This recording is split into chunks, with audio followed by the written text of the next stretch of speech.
Okay, we'll be finding common percentages increase and decrease. Common percentage increase and decrease. So we want a 10% increase on 250. Well, first, 250 represents 100%.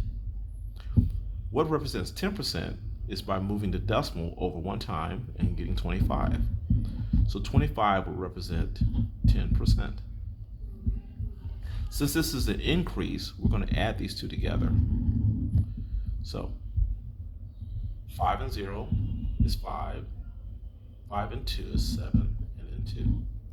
So 275 represents the 10% increase, or should I say 110% of the original. Now, 5%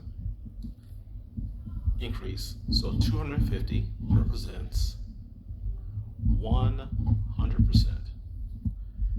To get a 5% increase, or 5%, should I say, we go to 10% and take half. Well, we cannot take half of 25 because this is an odd number. We can take half of the 2, which is 1.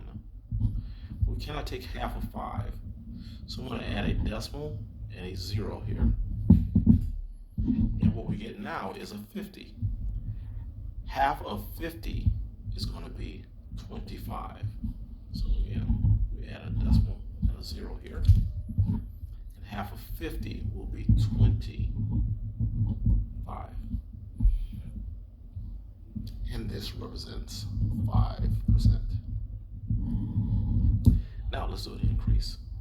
Now you notice that we have a column for our 100s, our 10s, and our 1s. And these are basically filled in, but there's nothing here for our tenths. So we'll add a 0 here for our tenths. And now we'll begin to add. So 0 and 5 is 5. 0 and 2 is 2. This is a decimal. 5 and 1, 6 and 2. So 262.5 represents 105%. Now let's do some decreases.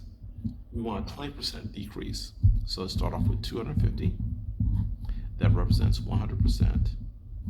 And now to find 20%, we go back to the 10%. Now, if you double 10%, you get 20%. So we're going to double the 10% number. The 10% number is 25. If you double 25, you will get 50. So 50 is our 10%. And then we're going to subtract because this is a decrease. So 0 from 0, 5 from 5, and 2. So we get 200, and this represents 80%. Okay, lastly, 250 with a 15% decrease. 250 represents 100%. To find 15%, we have to go back to our 10% and our 5% and combine them. If you combine your 10% and your 5%, you're combining 25.0 and a 12.5. Combining those two would give us a 37.5, and that's our 15%. Again, combining the 25.0 with the 12.5 is 37.5. Now this is going to be a decrease, so we're going to do some subtraction. And I need to add a 0 here to the tenths column so we can finish out our numbers here.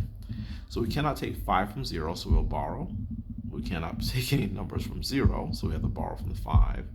The 5 becomes a 4. The 0 becomes a 10. And now when we borrow again, it becomes a 9. And this 0 becomes a 10. Okay, now we can subtract. 5 from 10, we get 5. 7 from 9 is 2. 3 from 4 is 1. And then our 2. And this was a decrease, so we went from 100%, we took away 15%, we're left with 85%.